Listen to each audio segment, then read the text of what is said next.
Joining us now, House Budget Ranking Member Congressman Jason Smith, along with Forbes Media Chair, Editor-in-Chief Steve Forbes. Congressman, it's great to have you both on. Thanks for spending time with us tonight.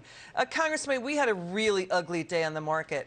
We just heard Treasury Secretary Yellen saying they're doing all they can to lower energy prices. Do you believe that? Absolutely not. I mean, look at it. We've hit record gas prices. In fact, gas prices are up over 90% since Joe Biden took the oath of office. Every state has hit over $4 a gallon. California is at $6. This administration is doubling down on their failed policies. I mean, President Biden was very clear during the campaign. He wanted to destroy U.S. oil industry, and that's what he's doing. You know, to the congressman's point, Steve, the president, it looks like he's getting rid of Biden's disinformation board, right? That's the news that broke today. Should he get rid of anybody else in his team, or is he going to be double down Biden and stick with his failed policies? He's going to stick with the failed policies till he gets thrashed in November, when he's going to get pressure from the remaining Democrats to change course. And because they're looking at 2024, when a number of senators are coming up from the Democratic Party, and they're going to look at a wipeout in 2024. Only when they lose an election are they going to change. Otherwise, they're going to stay in their bubble and talk this happy talk and nonsense that we've been getting. Yeah, we got you, Steve. And the other thing, too, is Trump's candidates, they did pretty decently last night, Congressman. We know Madison Cawthorn lost, and we know Mehmet Oz is in a possible recount in Pennsylvania. So we also see that his other candidates that he backed, he did a pretty, Trump is his ticket, his record of backing solid, winners, even though we knew some of these candidates were incumbents, that they were going to win anyway. It looks like Trump, his choices are on fire. Let's listen to Trump on the economy. Watch this. And MAGA, watch. Over 4 incredible years, we accomplished more than anyone thought even possible. Together, we were ultra MAGA, Biden did. And with the ultra MAGA, I said, boy, that sounds good. So he said that ultra make America great again. That's good. I like that better. We'd never get rid of MAGA. You know what? We know the Capitol riots were hideous. Everybody gets that, right, Congressman? It was awful. It should never happen again. What the president was saying during those riots were wrong, what President Trump was saying. But he is entertaining. He makes you feel good. He makes you feel good about the economy. He makes you feel good to be an American. He's positive about the country. People can't deny that, Congressman.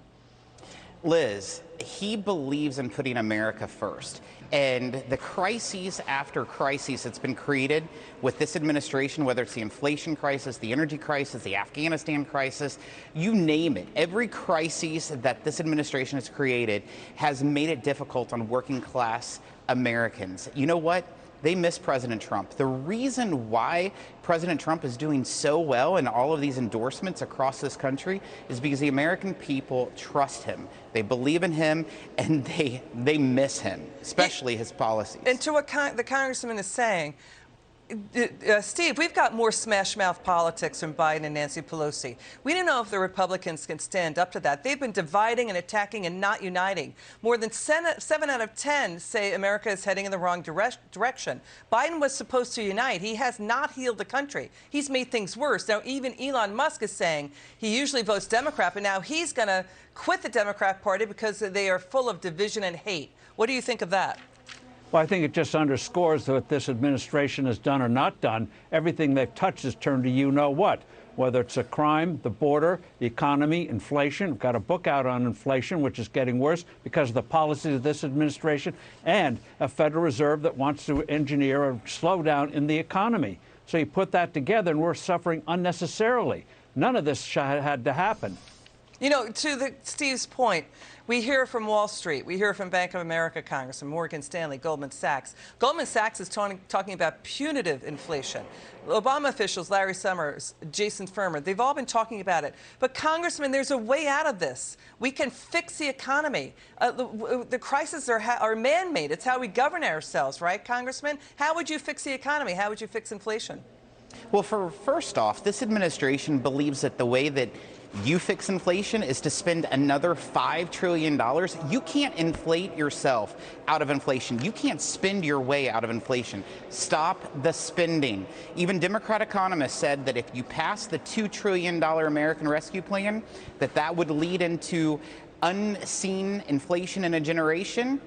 That's exactly what has happened. Stop the spending, grow the economy. Unfortunately, this administration is shrinking the economy. We saw that last quarter with the GDP falling 1.4%. It's a disaster. Every policy they touch, they create a crisis. And Steve, we've got 4 new states now doing flat taxes. We're talking Arizona, Georgia, Iowa, and Mississippi. So, but the White House and Democrats claim that raising taxes is a fix for inflation. We feel like we've fallen through the mirror and we're on the other side of the looking glass. There's a way out of this, but not with this crowd. Should he be firing more of his team? He should start probably by firing himself for putting that team in the first place. But that's not going to happen. And if he gets a new team, are they going to be better players in understanding what make America grow rather than putting it behind the 8 ball? All they have to do is resurrect the policies of Trump and Ronald Reagan, cut taxes, have real deregulation, and stabilize the dollar instead of undermining it. And tell the Federal Reserve you don't need a recession to cure inflation. You don't. You do not need a recession to cure inflation, period. You need to stabilize. The dollar is doing very well, but we're throwing trillions of dollars of hot money into an economy that was locked up on Democrat shutdowns and just reopening with 11 million fewer workers. And the way to mop up inflation, Congressman, is to unleash U.S. manufacturing, unleash U.S. factories, unleash U.S. energy. We need to mop up inflation with more economic activity. We want to play a soundbite from the Premier of Canada's Alberta. He's saying to the White House, why are you going to Russia and Iran and Venezuela? Come to Canada, buy our oil, stop it with cutting down and shutting down Keystone Pipeline and more. Watch this. Vladimir Putin's brutal invasion of Ukraine has proven the danger of allowing dictators to dominate global energy markets and weaponize oil wealth. And that's why we were, frankly, so taken aback when President Biden vetoed the Keystone XL pipeline. It would have safely delivered 830,000 barrels a day of responsibly produced Canadian energy to the U.S., more than displacing the 670,000 barrels a day that you all bought from Putin's Russia last year. We were also perplexed with the administration's response to sky-high gas prices was to plead with OPEC to produce and sell more oil while working to lift sanctions on dictatorships like Iran and Venezuela.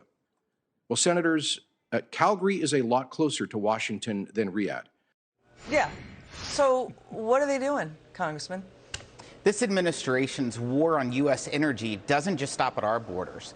Their war on energy from our allies, apparently. Apparently, they want to be beholden to socialist nations like Venezuela and Iran. It's unacceptable. Their policies are disaster, and they're hurting working-class Americans. Steve, final word.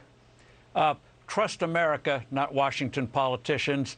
And we got to get a new team, and it's coming in November with the Congress, and then hopefully in the White House. Okay, Congressman Smith and Steve Forbes, a pleasure to have you on. Come back soon.